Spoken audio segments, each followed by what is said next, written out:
Okay, call. Half a minute left. Want to start taking in people? Yes. 1 second. There They are are ready? 12 in the waiting room. 14 now. They are ready?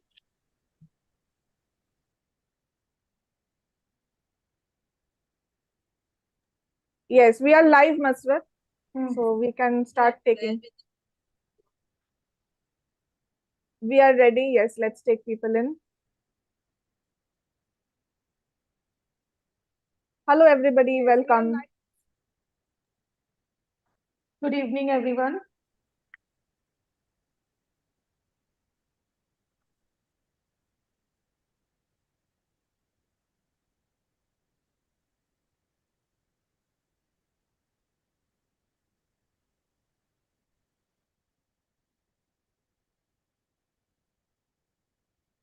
Hello, a warm welcome to all of you.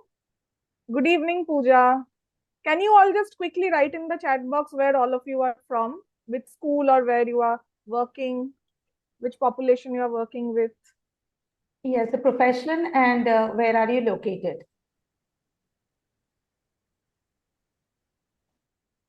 We are still taking people in. So probably in the initial couple of minutes, we'll just get to know all of you.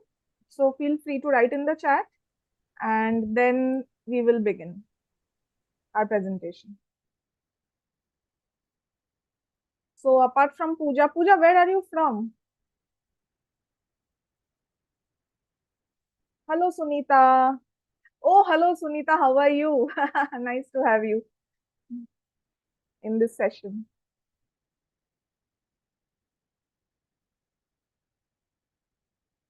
Hello, Subhashish. All right, Subhashish is a special educator from Kolkata. Welcome, Charu. You are from Delhi, working at Inspiration. Nice. All right. I think, Subhashish, let us begin our session and then Okay, people we can can join in. and as you and can when. just keep on adding. We can Yes. start off. It's already 6 o'clock. Good Absolutely. evening, Yes. everyone. Good evening. Thank you, all of you, those who are joining, to take out time, those who have taken out time, and those who have come here and joined us. So today we will be talking about psychometric assessment for SLD dyslexia. And I will introduce all the speakers, and who am I? I'll be introducing to you. So first of all, we have Ms. Musarat Khan. Good evening, ma'am. She is Good the evening. CEO Good of evening, everybody. Good evening, ma'am. Good evening. Nice to have you, ma'am. Thank you so much for joining us. My pleasure, Subhashri. Yes. And we have Dia Basu from Maharashtra Hello. Dyslexia Association. So Ms. Musarat Khan is the CEO of Maharashtra Dyslexia Association. She is a certified dyslexia therapist and also a clinical psychologist. Ms. Dia Basu, she is the senior psychologist to Maharashtra Dyslexia Association. And she does the assessment, and she also holds training for the Learning Circle program for Maharashtra Dyslexia Association. And I am the founder and I am the coordinator of Remedial Education, Kolkata. So maybe you are not aware of what First Step is, because it's a small organization where we deal with children with learning disability, and we also work with children with dyslexia. It is the only registered center in Kolkata with certified dyslexia therapist. So here we are trying to take help from Masarat ma'am and Dia to set up assessment services in Kolkata. And that is why we want to reach out and aware people about what are the importance of psychometric assessment and what should we do and what we should not.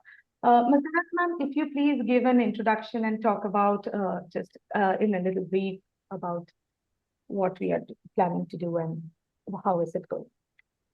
Okay, so once again, good evening, everybody, and thank you, Subhashri, for organizing this webinar on a very important topic.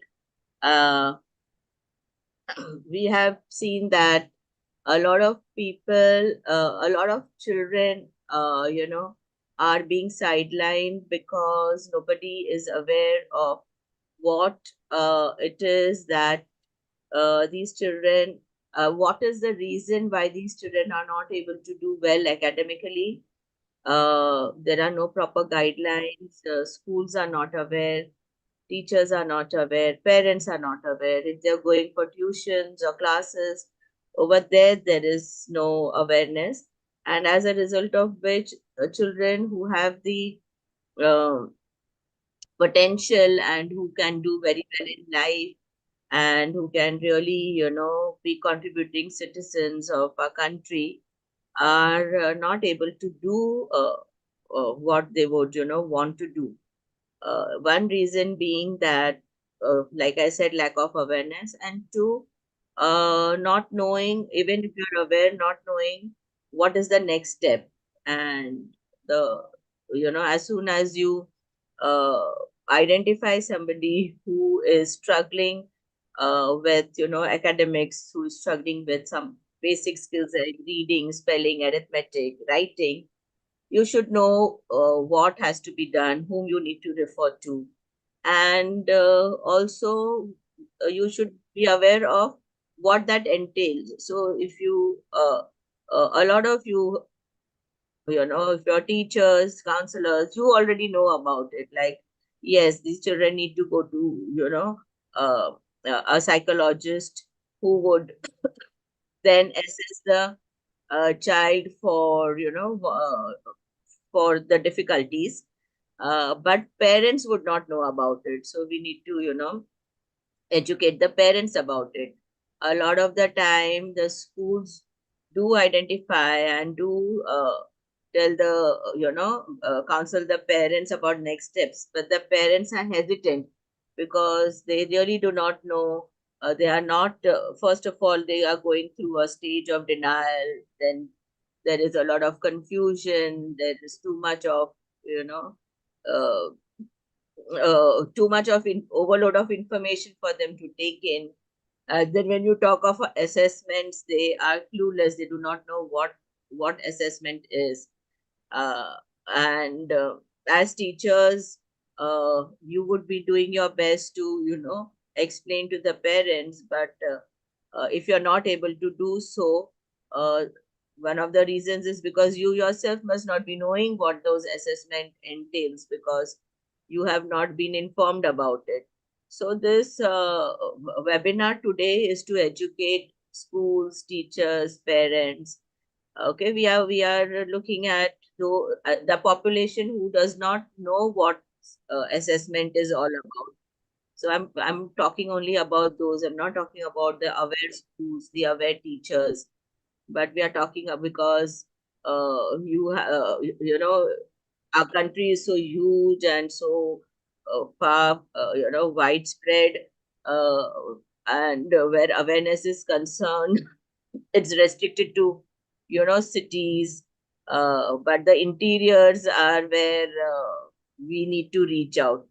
uh, we are just hoping this is our first step in creating that awareness and letting those who do not know, those who have heard of assessment but do not know what exactly is assessment, why assessment needs to be done, and what are the areas that need to be assessed, what needs to be done once you get a report from the psychologist, and what intervention needs to be done.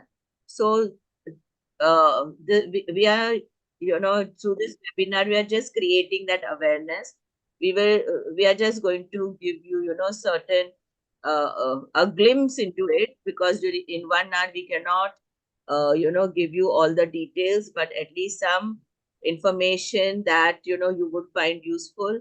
And then, of course, we will, have it open for Q&A at the end, and we will give you some, links, references that where you could, reach out to uh, for more information and understanding. So I think uh, Miss Dia Basu, who is a senior psychologist at Maharashtra Dyslexia Association, can take over, Subhashri, right?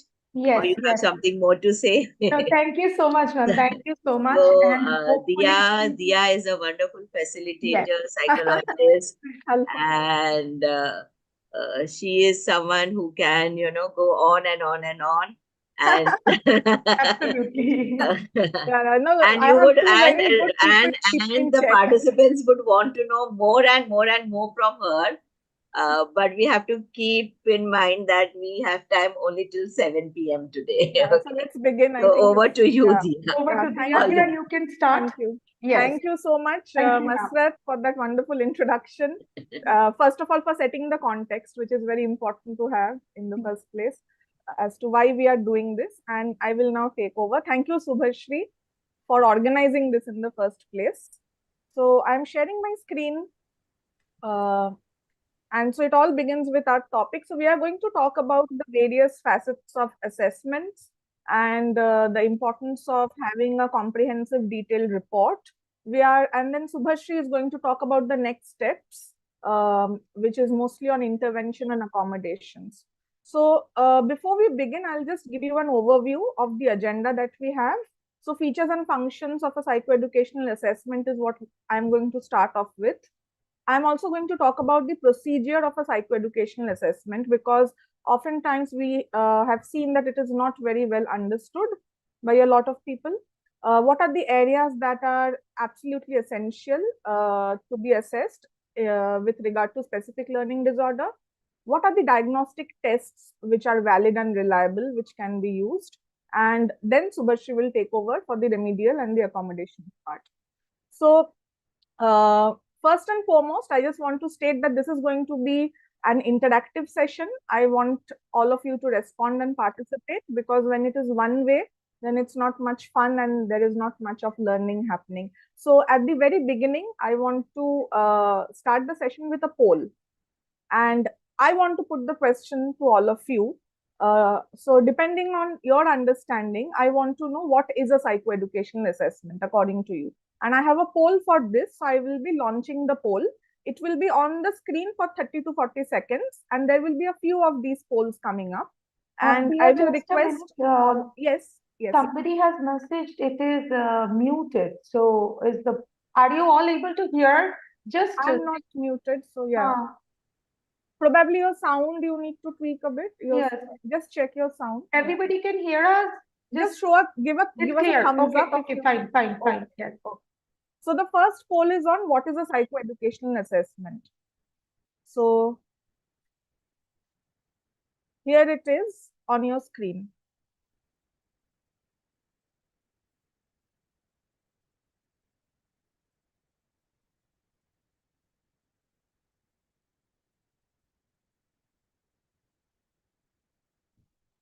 You may have to enlarge the screen to see the full option, because it's getting cut when it's coming on the smaller window. All right.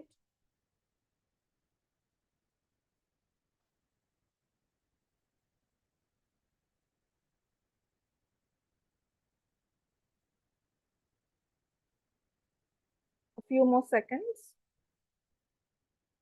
Okay. So I'm ending the poll, and let me share the results with all of you. So all of you can see the results on your screen. So most of you have said that it is a comprehensive evaluation that aims to identify learning difficulties and yields a detailed diagnostic report. So I'm very happy to see that, and that is exactly what a psychoeducational assessment does. None of you have ticked on measuring the progress of a student in academic areas. Glad to see the psychoeducational assessment doesn't do that. Some of you have said all of the above. So it's not all of the above. It's the first option, which is the correct one over here. Some of you are not sure, so now you know.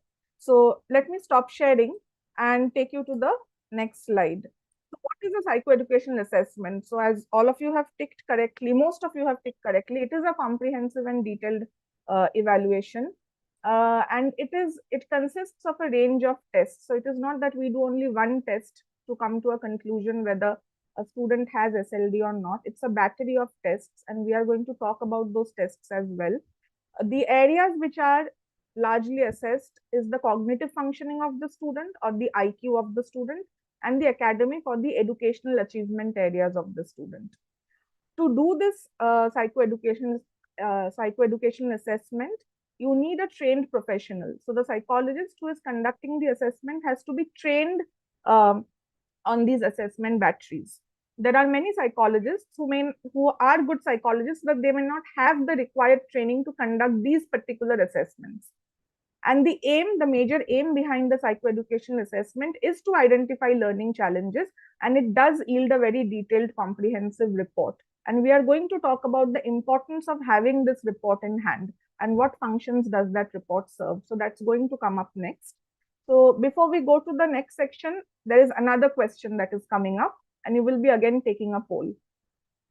So the next one is, who will you refer for a psychoeducational assessment? So again, I will put the poll out. Just give me a second.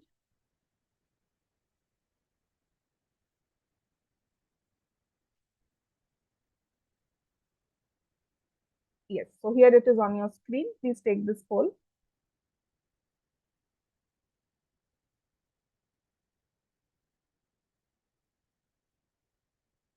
Okay.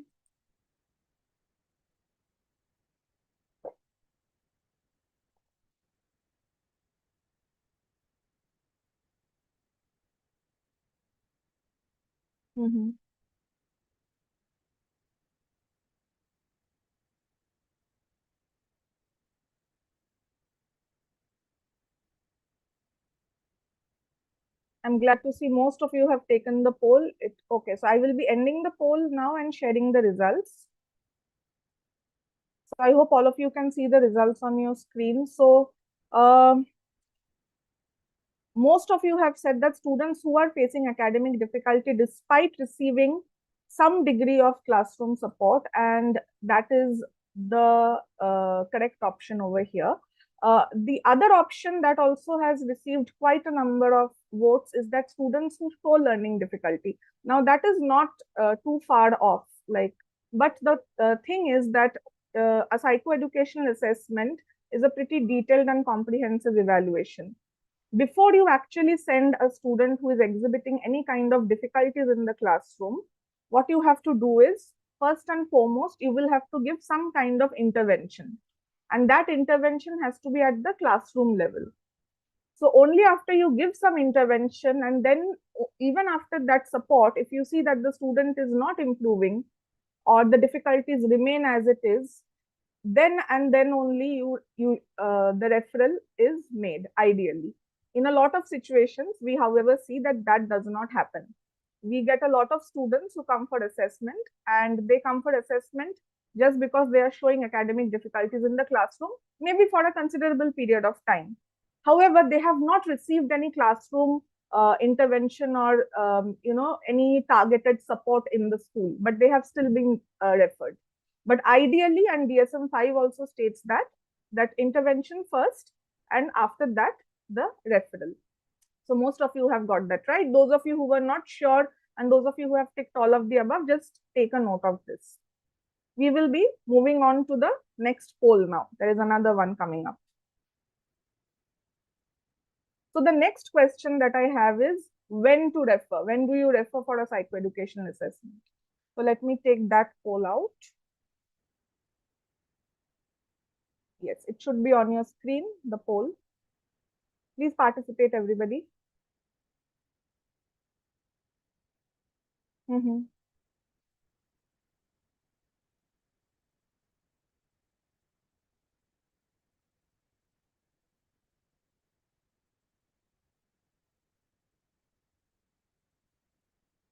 The poll will be there for 10 more seconds. So good participation. Okay.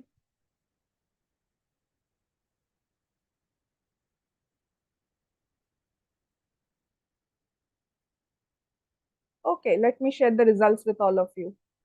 So yes, most of you, 94% of you have said that as early as possible, and we cannot reiterate that enough. That is the thing, because early identification is the crux of helping students with specific learning disorders. So as early a student gets identified with their learning challenges, as early then they can start getting the necessary intervention or the support that they need to develop and function well in the classroom. So in the secondary school, some of you, have said that in the secondary school or before the board exams, but that is a very, I think only one or two of you have said that.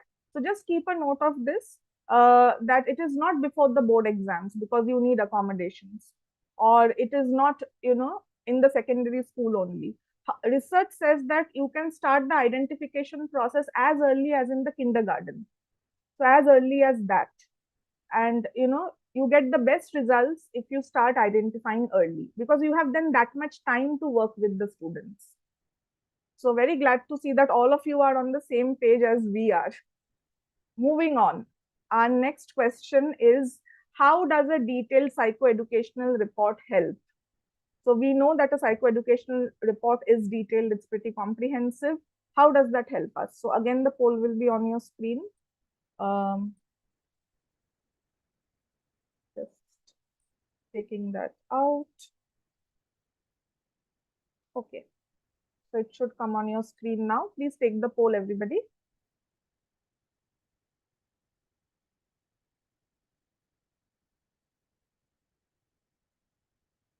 Okay.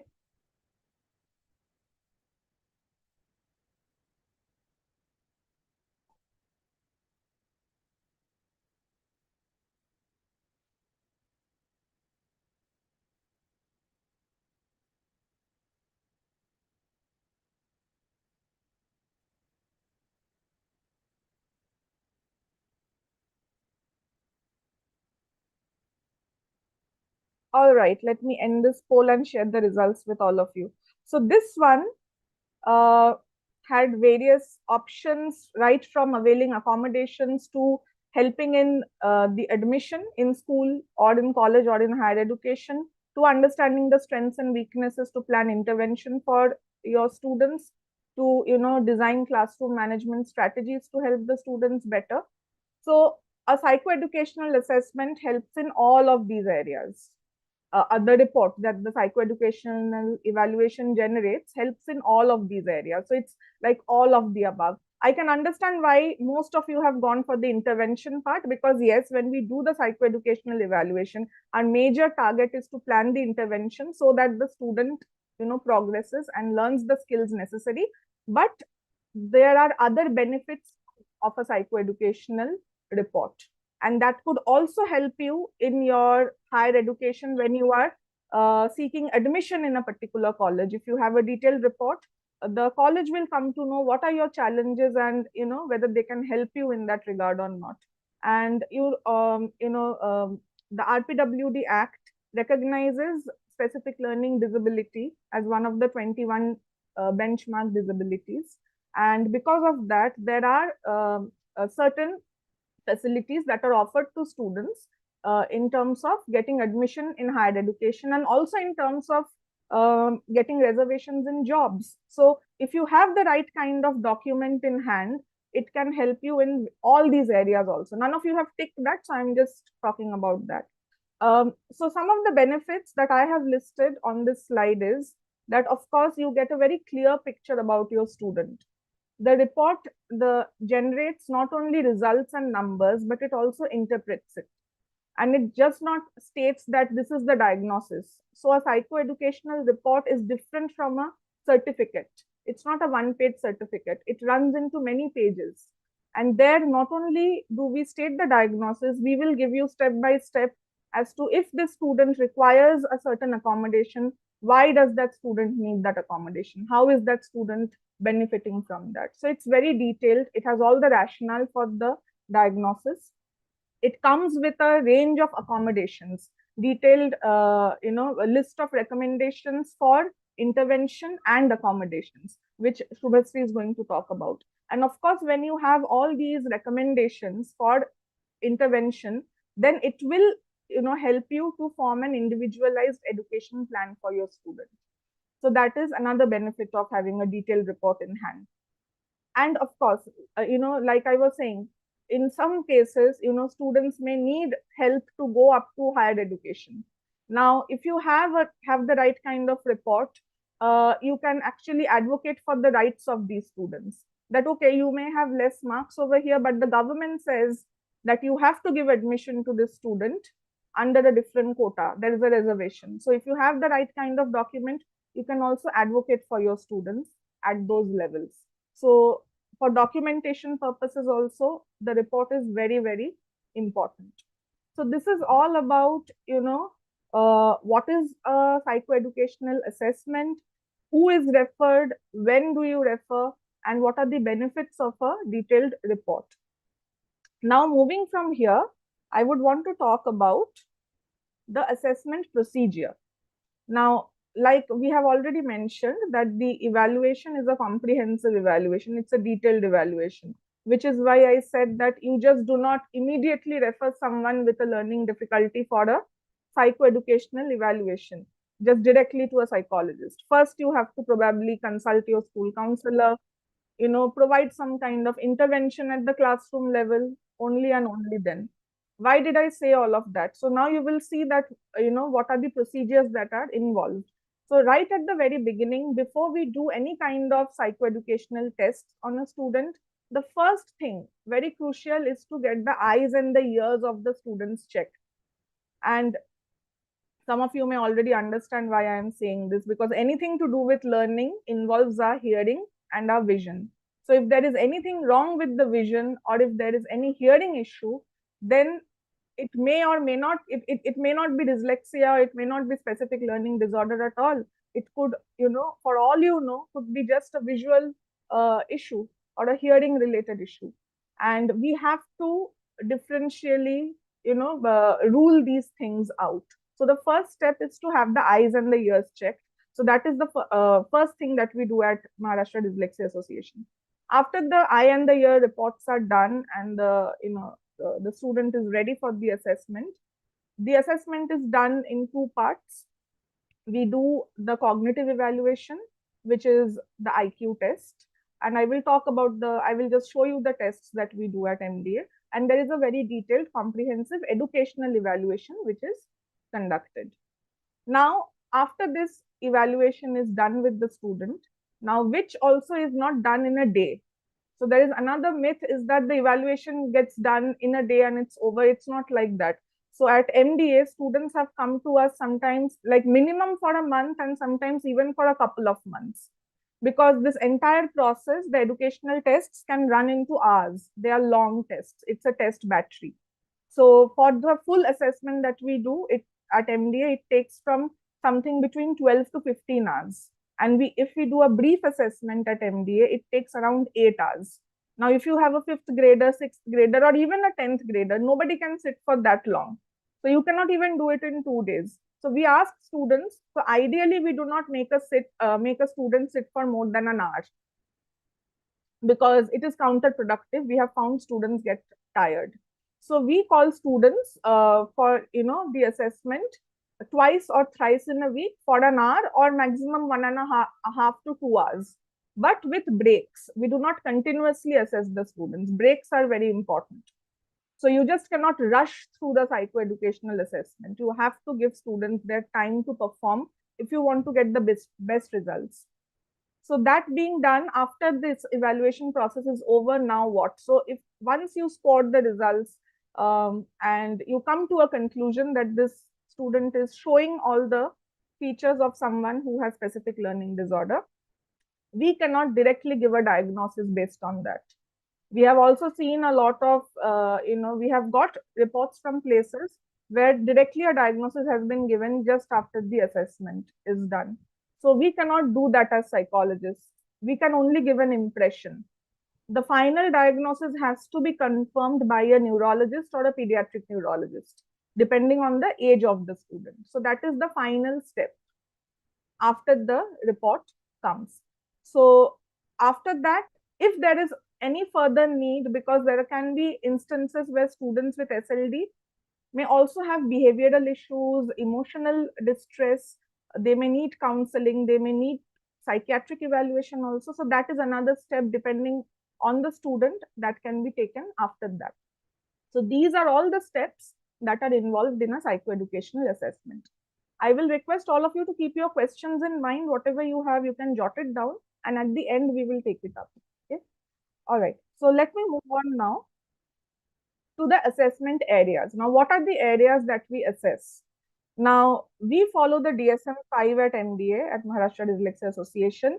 DSM-5 is the latest manual that we psychologists have, that we refer to if we have to diagnose any disorder, including specific learning disorder.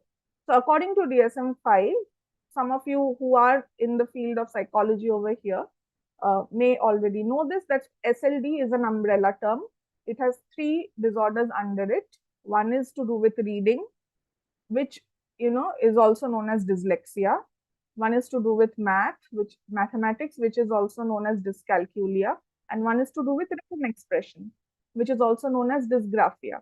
Now, the assessment areas are taken right from the DSM-5 itself. So the DSM-5, when it talks about reading, it talks about 3 areas. One is word reading accuracy.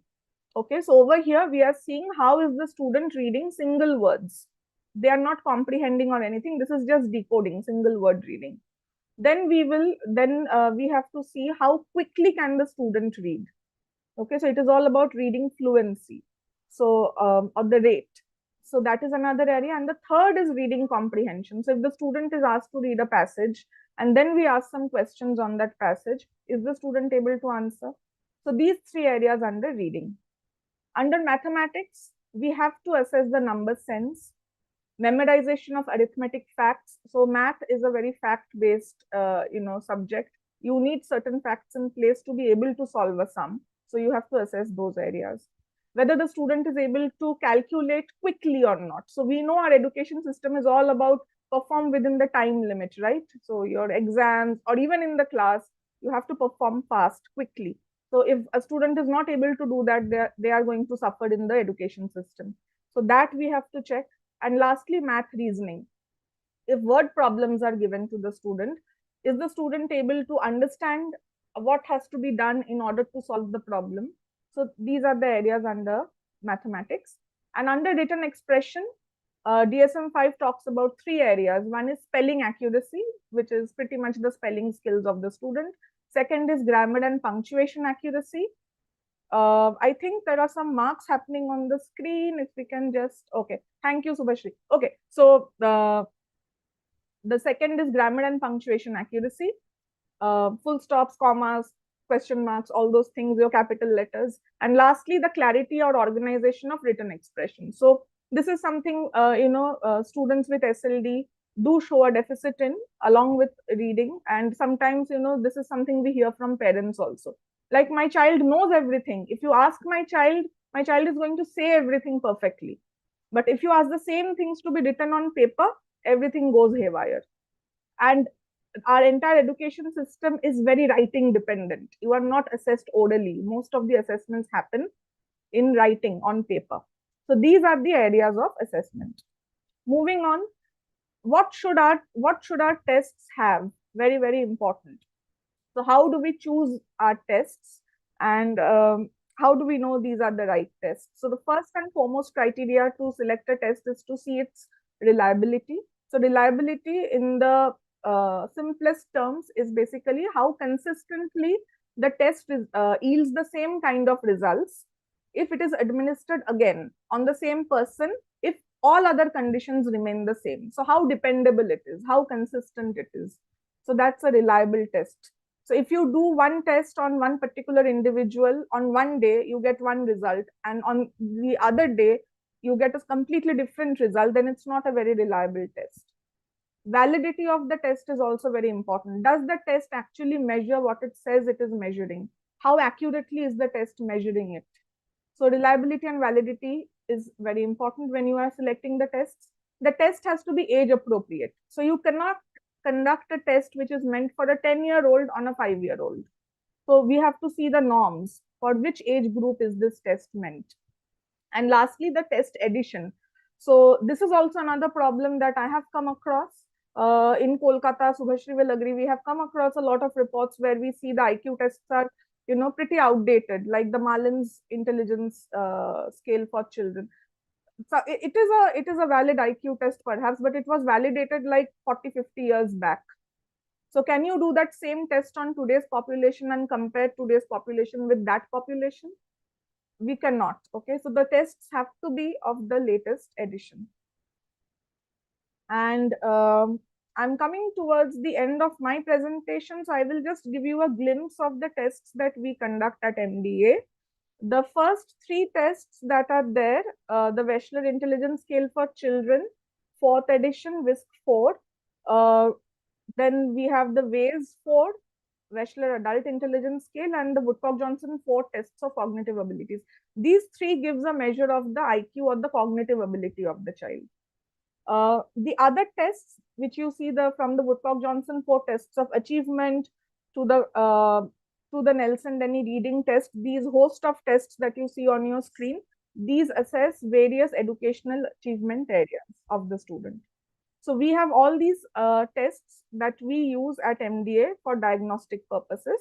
Now, do we do all of these tests in its entirety on one particular student? No, we do not. We are just showing the kind of tests that we have. We, of course, looking at the student and the purpose of the assessment, we may select, whether we are going for a brief assessment or a comprehensive assessment. And also depending on the age, we select the tests. For example, the Nelson-Denny reading test cannot be done below grade 9. It starts from grade 9. The Woodcock-Johnson tests, however, have a wide range, so it starts from 2 years and it goes up to 90 years. So the age range is pretty wide. You can do it with mostly all of the population. So these are the tests that we do. Some important things to keep in mind is that, again, I'll reiterate that testing takes time. I have already spoken about how long it takes an assessment to be done at MDA. Why does it take time? Again, each student performs at a different pace.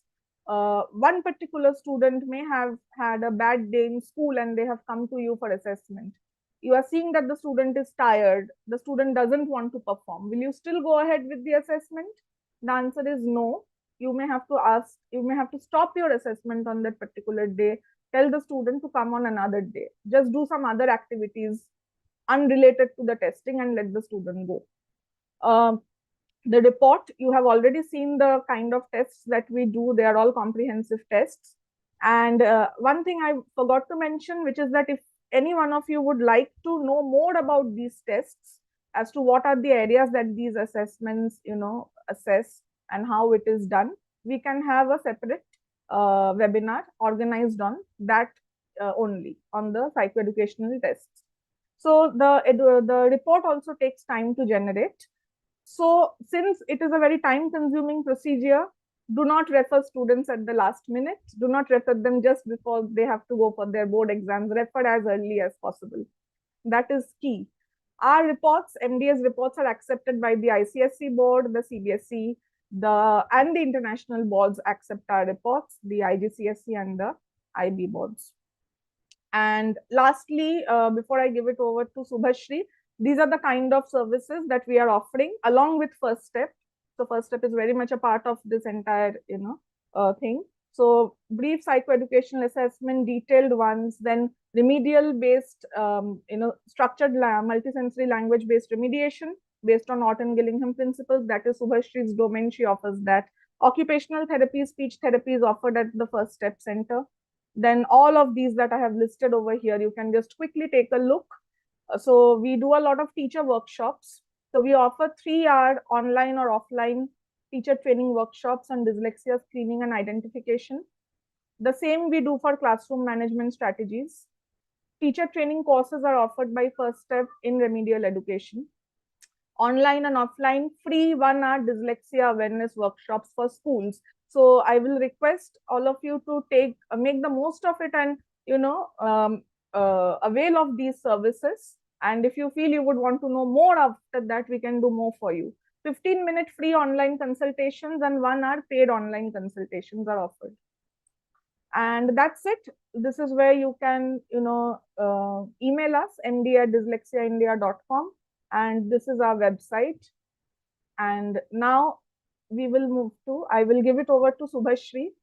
Okay, so Diya, before Yes. Subhashri takes over, Yes. sorry, No. I just wanted to mention that reports by MDA not only international boards, but all international entrance exams like Yes, SAT, LSAT, GMAT, GRE, GRE. IELTS, all entrance exams, international entrance exams, they recognize MDA's report for accommodations. Universities abroad recognize MDA's reports for admissions and accommodations in colleges and universities abroad. And also there are certain entrance exams in India National, like the JEE, who accept certification from MDA for entrance exams. So if you know of students who need a certification or a report to avail accommodations or to seek admission in colleges internationally or in India, like the IITs, then MDA's reports and certifications are what they can, avail of. Yeah. Thank you, Dia, Thank you, Masrat. Very valuable point. and Yes. over to you, Subhashri. Yeah. Thank you, Dia. It was absolutely a very nice presentation, and this detail was needed. This was absolutely needed because people are coming for assessment. They don't know what screening need to be done and what are to be done. So an early identification and early assessment is very much needed. Thank you, ma'am. Thank you, Dia. And Thank I you. will be taking from here, and I will be talking about the what after the assessment. Okay, so we need to see also when a child is referred, when a child has been diagnosed, or we as tutors or special educators or we as parents, we have gone for the assessment, for the diagnosis. What do we do after the assessment? What needs to be done? So here, when the assessment is completed, when we have done the assessment, there are certain things that needs to be accommodated to the children. First, after the diagnosis, there are three important things that we need to keep in mind. First is the remedial education support for the child. Second, the classroom accommodation, how a child has to be supported in the regular classroom, irrespective of what age group the child belongs to, and the board accommodation. If the child is going for the board examination after grade 8, then for 9, 10, 11, 12, what kind of support and accommodation a child must avail or must be given to write the board exam. The child may need occupational therapy, handwriting therapy, behavior modification, support for emotional management, and other comorbid conditions that Dia has already said. That is why the assessment by psychologists, neurologists, all these are done. If a child has dysgraphia, motor coordination problem, then occupational therapy and handwriting therapy really helps the child.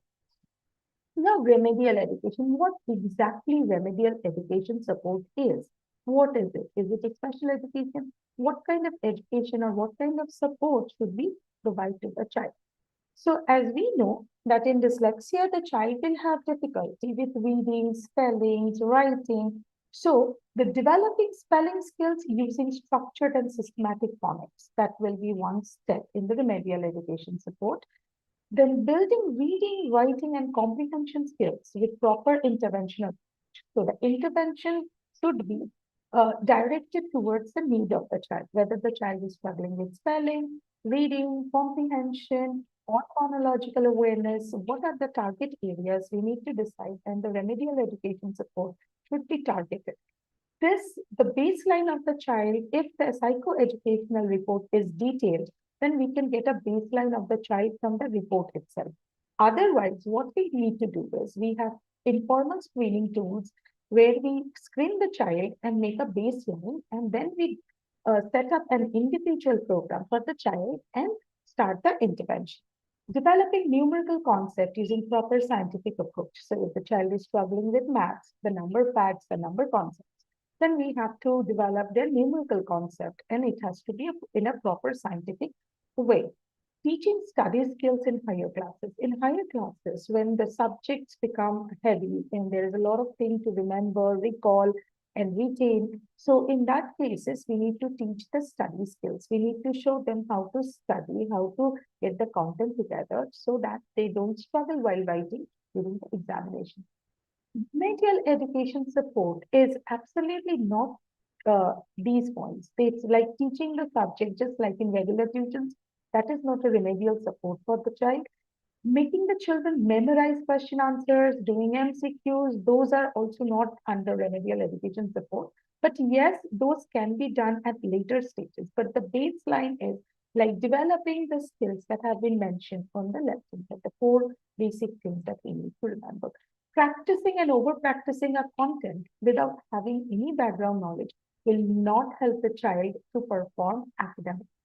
So the skills where the child is lacking, whether it is a phonological skill or spelling skills or writing or reading or comprehension, those have to be the main targeted area. Next, here comes.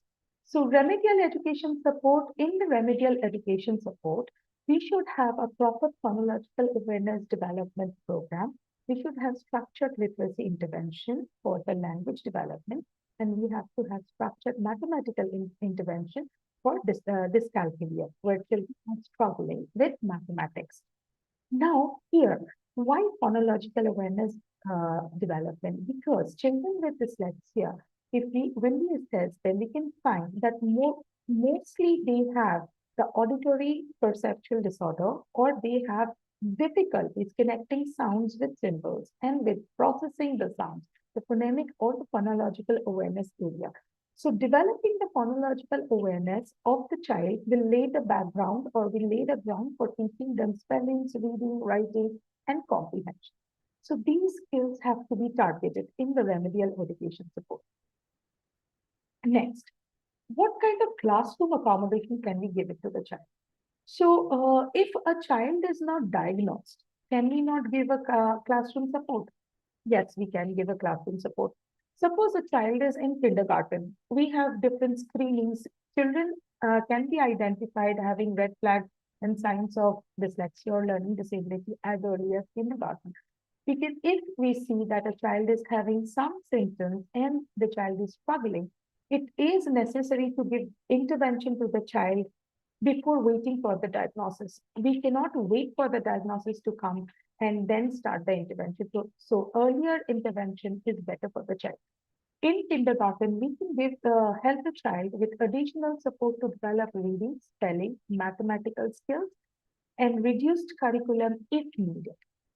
In primary school, we should give all the above supports and then extra time and reading help to the children. In middle school, along with all the supports that are given on the top, they can have typed assignments and homeworks. They can be allowed to use calculator if needed. Board accommodation if the child is in 7th or 8th grade, 6th, 7th or 8th grade, and if the child is struggling and has a diagnosis, we can apply for board accommodation where CBSE board, ICSE board, they allow for change of subjects. So change of subjects can be given from 6th, 7th or 8th grade, depending upon the school. They can be given project-based assessment, where they will not have to read or write much. They can present it and they can be assessed on the curriculum.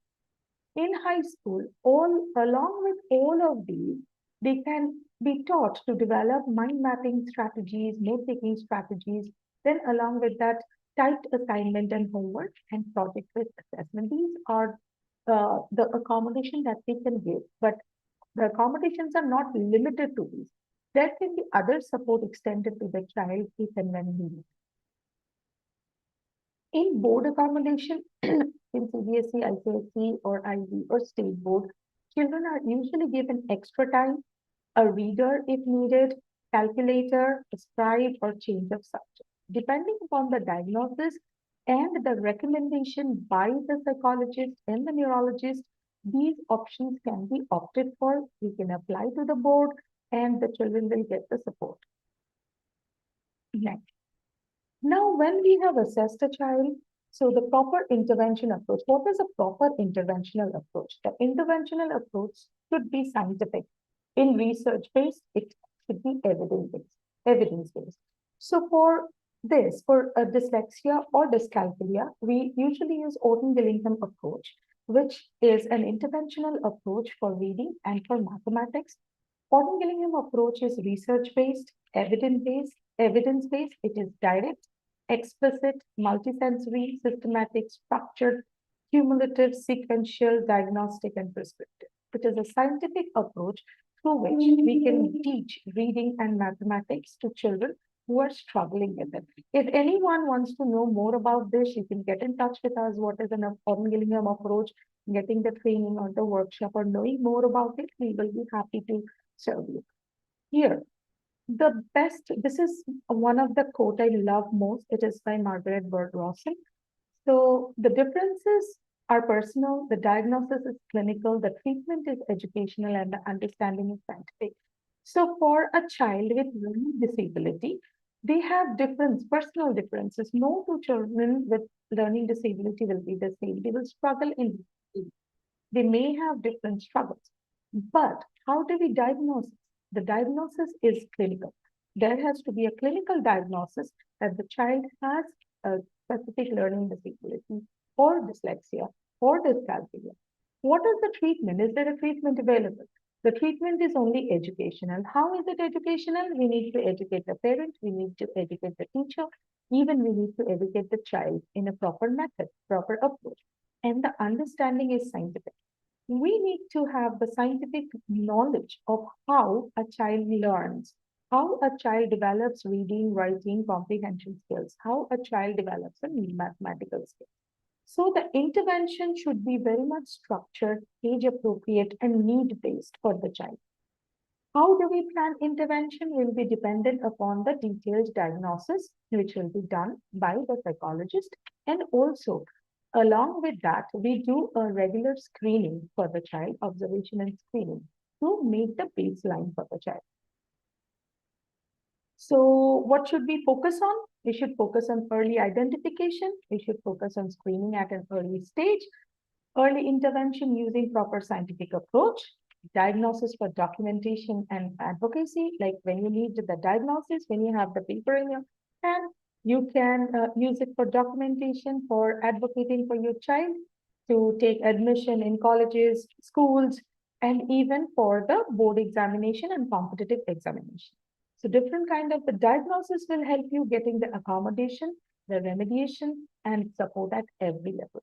So diagnosis is important, but if we suspect that a child is having some learning difficulties at an earlier age, so instead of waiting for diagnosis, we should start the intervention process.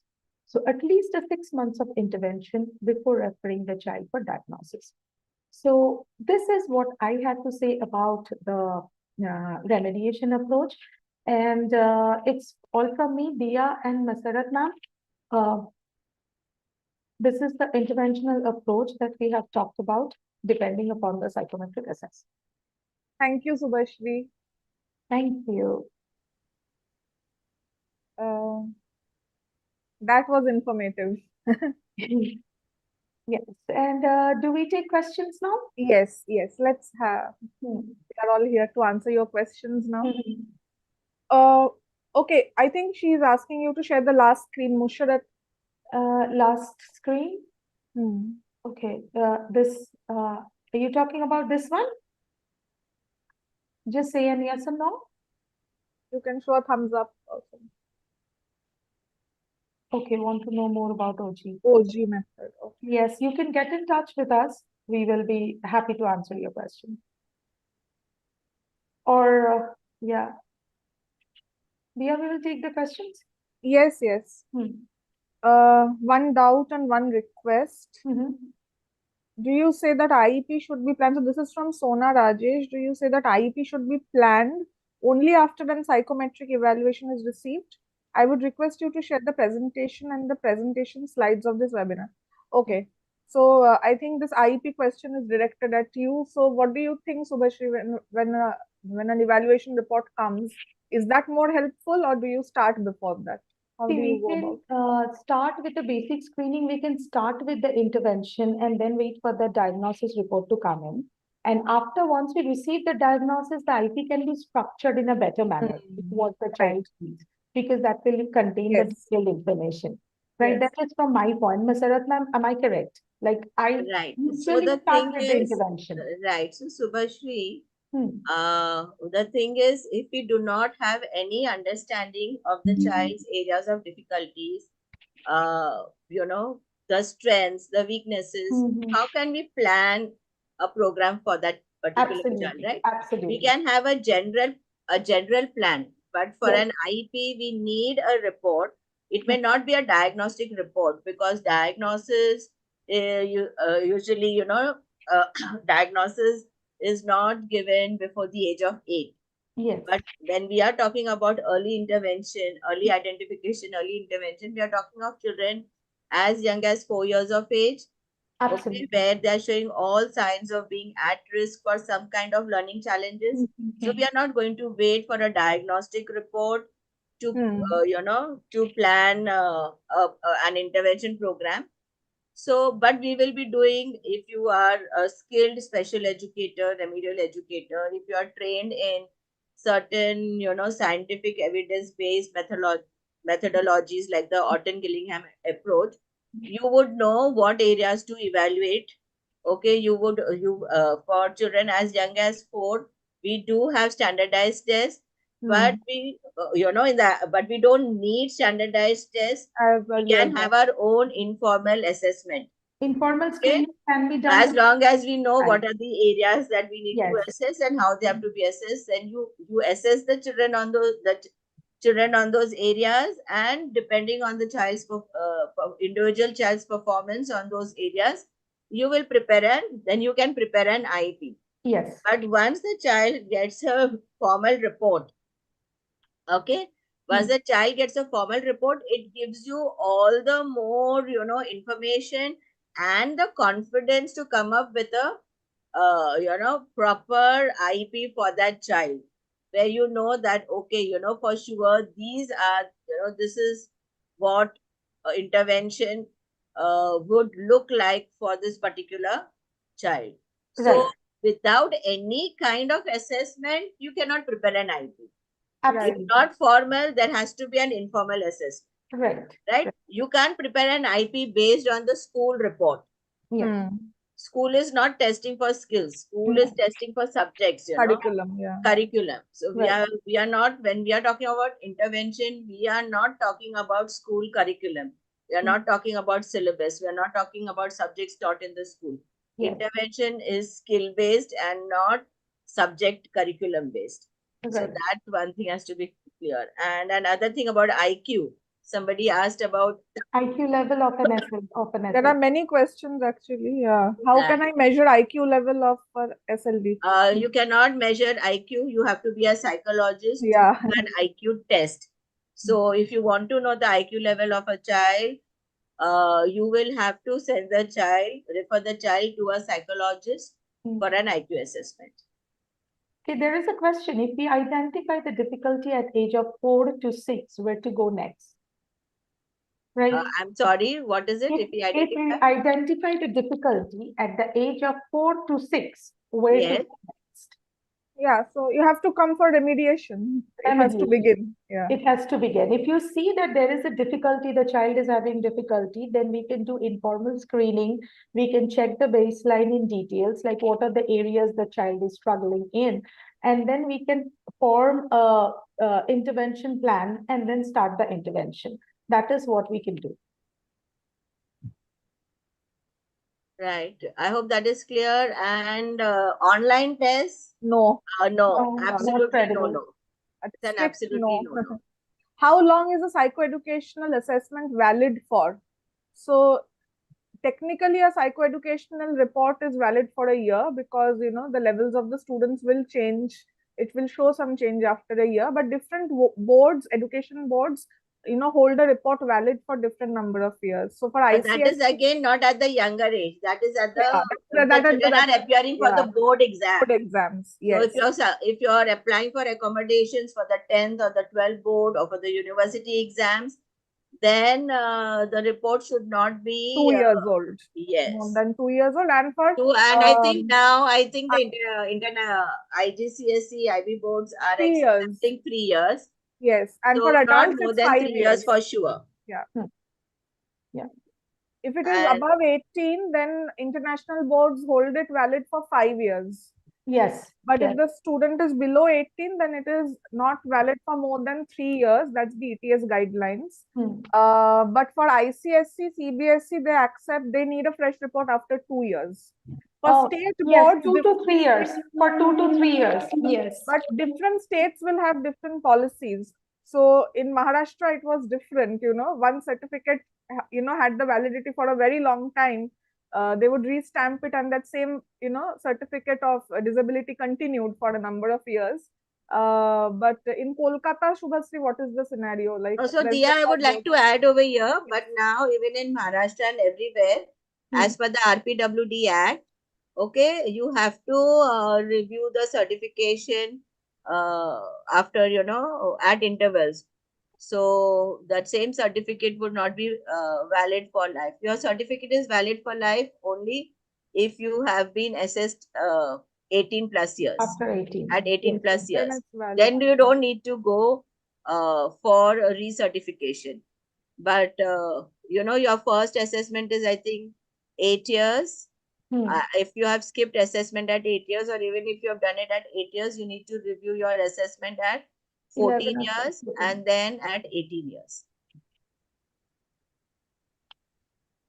So for the board accommodation here for the schools and generally what we do is like once the child is being diagnosed, that's the first time the assessment is done. So it is maybe in grade 1 or 2, then one in grade 5. If it is more than 2 years, then once in grade 5. Then the next one we usually do in grade 9 because that report Grade stands valid for the board examination. Right. So Hmm. in between, we usually don't do because already it's been 3 years, 2 to 3 years gap. Hmm.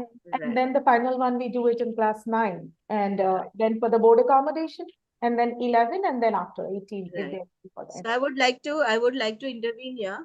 Hmm. So this is this is in context to accommodations Hmm.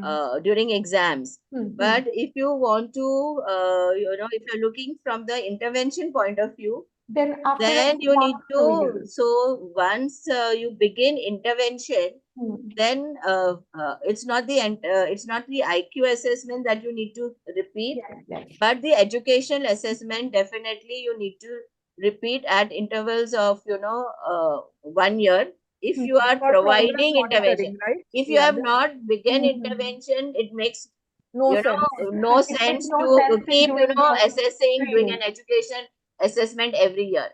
Only once you have begun intervention, then after 1 year of intervention, you reassess on the educational battery to Mhm. see whether there has been any progress or not.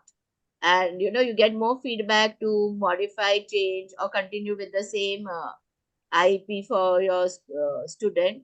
Hmm. And then you're continuing with intervention. So at the end of again 1 year of intervention, you do an educational assessment. So that is from the intervention Intervention monitoring. side Basically, context, we would yes. say you're monitoring the progress. Hmm. Like how intervention is helping the student. Is it helping or Progress not? monitoring. And it serves as a guideline for the special educator, remedial educator to change, modify Hmm. the plan or to change the program. Yes. Sometimes you will realize, okay, this program isn't working, I need to try another program. Yeah, change, modify, or Change, replace yes. it. Yes. Yeah. Intervention. So yes, that is one. And any other questions? That's all that I see. Hmm. Someone has asked for a contact number. I think it was on your last slide, right, Subhashri? No, I didn't have Contact. that. It was on your last slide. Just if Yeah, you but Okay, that is Subhashri, MD's. Maybe. Subhashri, you need to answer this. Hmm. Somebody is asking, will you be issuing a free certificate after the webinar? There is no certificate This is not for a this certificate. webinar. And this is a webinar, a meeting, so it's not a workshop. So we won't be able to give a certificate on that. It is just an awareness workshop, and we are really thankful that you have attended it, but we are not issuing any certificate. However, this whole thing will be on YouTube channel of Maharashtra Dyslexia Association. It will be given on Facebook also if you want to refer to it, or if you want to share it, reshare it, you can do it. Okay, You don't have to be sorry about that. Anyway, thank you for joining us, though. It was a pleasure. And Mushrat Rahman has asked for a number that that can be number. approved. Subhashri, do you have an official number of first step with you? Yes. I You am can put it in the chat. Probably. Yes. Okay, we'll come to Neeta. Neeta has raised her hand. Huh. Neeta, you can ask your question meanwhile.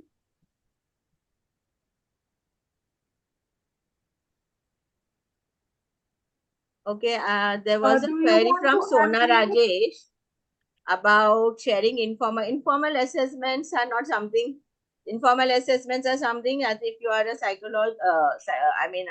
special educator or a remedial educator, you would have received training in how to come up with an informal assessment in the absence of a formal assessment. So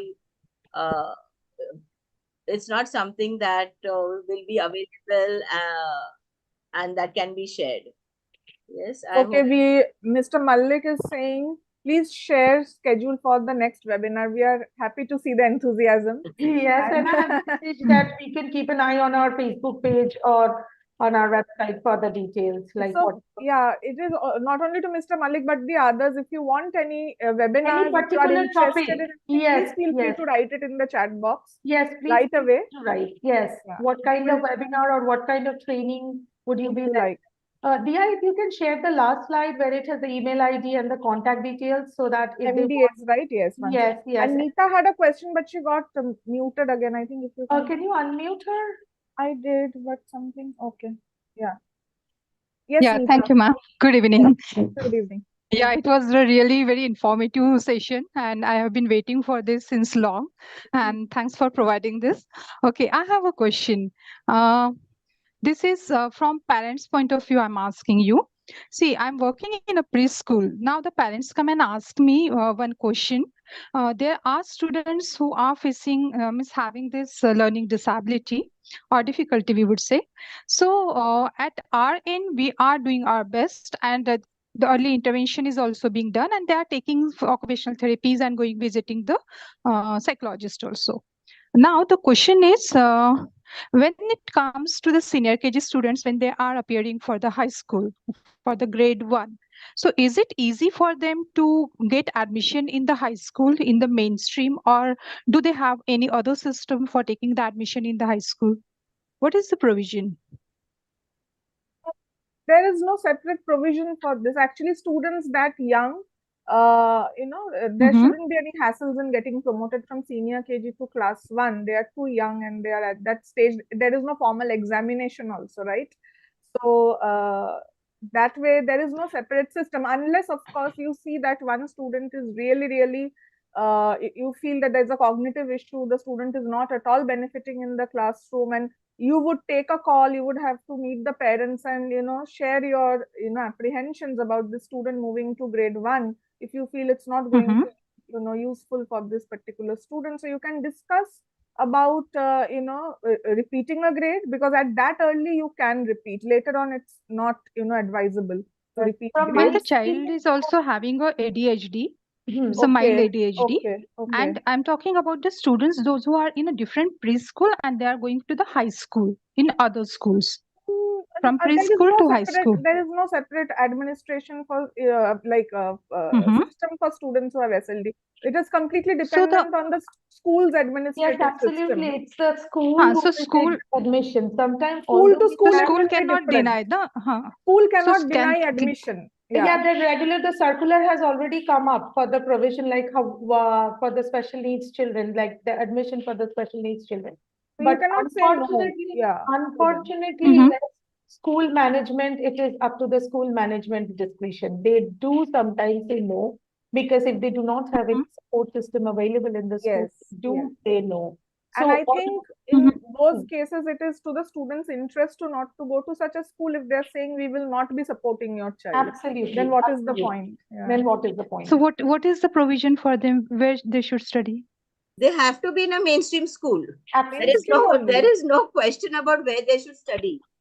Mainstream. You are talking about two young children. Very talking young. about, Mhm. 4-year-olds and 5-year-olds, they have to be in a mainstream school. Mhm. Whether it is, the national education policy or the Rights for Persons with Disability Act, all children have to be in a mainstream school. They have to be in a school close to their Inclusive house. school. If Yeah. the parents are seeking admission in a school which is far away, Mhm. and the school is denying admission, you cannot do anything about it. Hmm. But That's true. schools in the vicinity of the child's residence, Cannot they deny the cannot admission, right? deny admission to any child seeking admission, because Okay, this is so what I understood, ma'am. Sorry to interrupt you actually. So sure. if they get means the school cannot deny the admission in the high school in the mainstream, right? Now the second thing is, will they study along with the other students Yes, Yes. yes, with Yes. a yes, different? yes. Yes. They have Okay, to In the be. regular classroom, in the regular regular classroom classroom with Yes. accommodations, yes, they should get the accommodation, the support, accommodations. and they will be in the regular classroom. Okay, so the schools cannot deny the admission to the No, students. no. Okay, No. okay. That's what I wanted to make it very clear, because parents keep on asking, ma'am, what to do next? Now, after senior KG, wherever children will go, because schools are, because they don't have much idea. So they are so skeptical of going to the high So, school. Since for how long they will repeat the classes? No, 1 year, no, School no, 2 years. you're not even supposed to make them repeat classes. I think you Yeah. should, read up on National Education Policy 2020. Hmm. Yeah, it Right. very clearly talks about inclusion. And, Mm-hmm. at the age of 4, 5, uh, uh, the 6 years. the only disorders that would Mm-hmm. be, certifiable would be, physical disabilities like visual impairment, hearing impairment, or, Mm-hmm. some multiple disability, maybe Chromosomal to some extent disabilities. severe autism. Hmm. But Mm-hmm. at this age, if the children have mild intellectual disability, or if they are at risk for, dyslexia or specific learning disability, you would not even know. They would not have any Right. certification whatsoever. So Mm-hmm. the thing is, for children as young as this, there is no diagnosis in most of the cases, other than, a very obvious, in the case of, a child wearing a hearing aid, or a child who's suffering from blindness, right? Right, Or ma'am. with some, having the limbs which are, deformed, or they have problems, severe problems with their upper limbs and lower limbs, which are very Mm-hmm. obvious. But in those cases, they are not ones with, having any learning issues. It's a physical issue. They have physical aids. So they have Mm-hmm. to be in a mainstream school. You cannot say that, you cannot provide for them. And in other cases, which we call as invisible disabilities or disorders or hidden disabilities, at Mm-hmm. that young age, you would not know that they have a problem till they, start, till there is a lot of reading, writing, and learning and memorizing to do. That's when, you start seeing the gap, and you start seeing how, they Absolutely. are struggling as, Hmm. opposed to their peers. Okay, and in that Mm-hmm. case, you then, get them assessed, evaluated, and you would know what it is. So that Mm-hmm. will not happen at the age of 3, 4, and 5 anyway. So there is no question of denying them admission. There is Denying the no question admissions. of Mm-hmm. segregating them. They have to be with their Mm-hmm. peers. And Uh, once they get a diagnosis, then depending upon how severe the difficulties are, the school, it's mandatory now, as per both the National Education Policy 2020 and the Rights for Persons with Disabilities Act 2016. The school has to make provisions. The school cannot say that we do not have the facilities or we do not have the resources. They have to make available the facilities and the resources. They have to, make it inclusive. yeah, they have to make it inclusive. Parents We are have to not saying that advocate it for is that. easy for the School schools. We management. are not saying it is easy for the schools, Hmm. but somewhere there has to be a beginning, right? You have to take that first step. Right. Oh, hi, Subhashri, your first step. Yes, I just absolutely, ma'am. realized And that With as a you school, have to parent, if take they that have to first step. advocate. As a parent, you have to advocate. And school Right. managements, if they deny, then it's right, as the Dia said, you never go back to that school, but you advocate for the right of your child. And You have to repeating advocate, a yeah. grade, yeah, repeating a grade does not make any sense, It because if doesn't you're make not giving the intervention, then repeating year after year will not help the child to Yeah, grow. without intervention, it doesn't. Without intervention, it will not. If you are providing proper intervention, then repeating grades in earlier age, like in first, second, or third grade, if you're repeating the grade, you can buy the time for the intervention. Exactly. That was what I meant. But Uh-huh. my question over here is, Neeta, if this student of yours, if the parents, want to consult us, we are offering consultations. So just telling you. So if you have any, more doubts about this particular student, you can reach out to us. These parents can also reach out to us for a 15-minute free or a 1-hour paid consultation. Yeah, Neeta, we can look more into it about this particular child. Yes. Any other question anybody has regarding the assessment, school admission, or intervention process? Anything that at what age? Is there a modification or relaxation for gradation system? One second. At the school level. So the modification, it is completely, it depends on the teachers. It So in the absolutely earlier, depends on yeah. the school. Like, Yes. because there is no curriculum or question paper modification in the board examination. Exactly. This is the most important point that we all have to remember. The board in school, the modification can be done depending upon what the school wants and how we want to accommodate the child. So there can be a change of subject, there can be differentiated question papers, there can be Absolutely. accommodation that the board is providing, but there is no provision for curriculum development or any kind of individualized curriculum in the board. But in school, yes, we do. Schools do make provision, and according to NEP 2020, students have to be supported for getting the basic primary education with proper support. So schools should be supportive to promote the children up to grade 9 so that they can go for the board examination. And also this relaxation and modification does not have to be diagnosis dependent again. Yes, So absolutely. any student who is facing a difficulty, you can reach out to that student. Yes. Okay. Any other question here? Masrat has answered the next one. That was the last one that I see. The age. There is one thing which I haven't got, saying that schedule. Okay, so there's some M. Ahmad who's asking for next webinar on either SLP, autism. So as Subhashri, if you can organize something on that.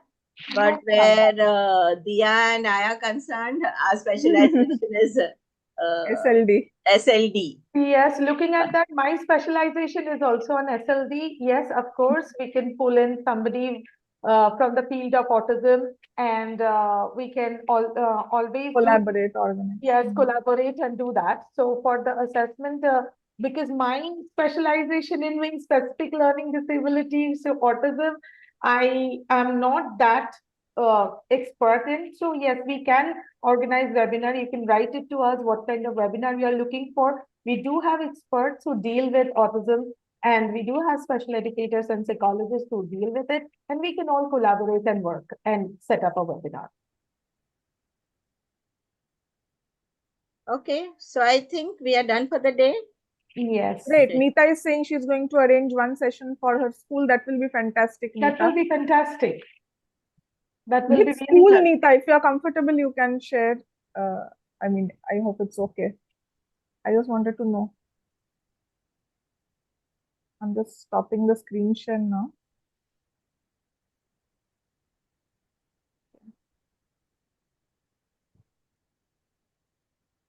Eurokids Newtown. Eurokids Newtown. Okay. Kolkata. Kolkata. Yeah. Okay. We would love to do that. We would love to do that.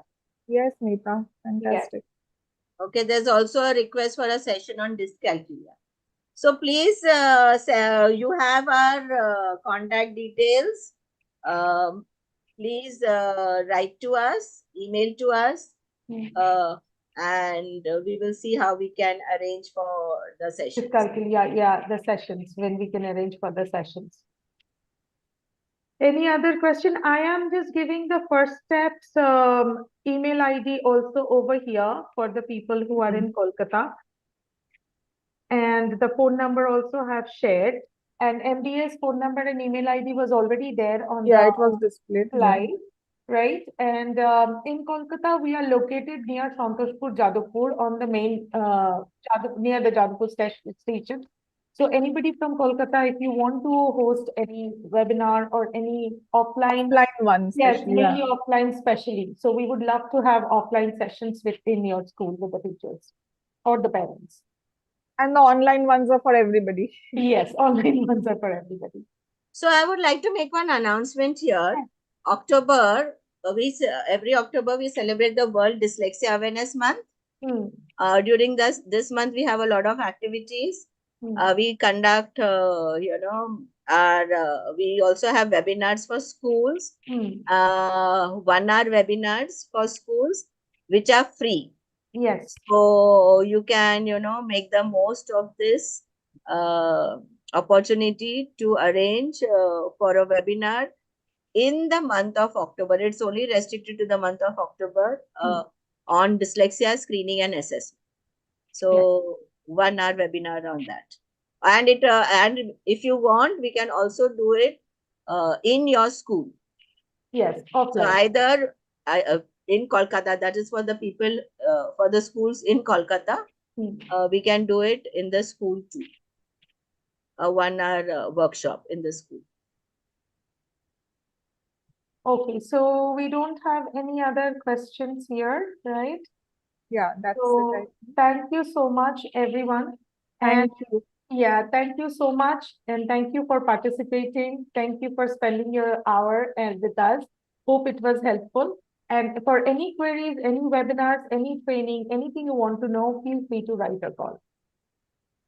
Thank you for the wonderful feedback you are giving us. Yes. Chat, very heartening to see that you found it useful. Yes. School Thank you, workshop is everybody. free for 1 hour, yes. Yes, school or workshop is free for 1 hour, offline or online, right, dear? Yes, that's it. Thank you, everybody. Thank you.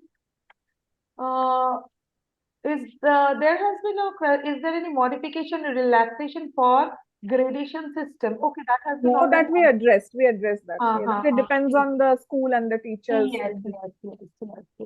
At the school. Okay. All All right. Thank you.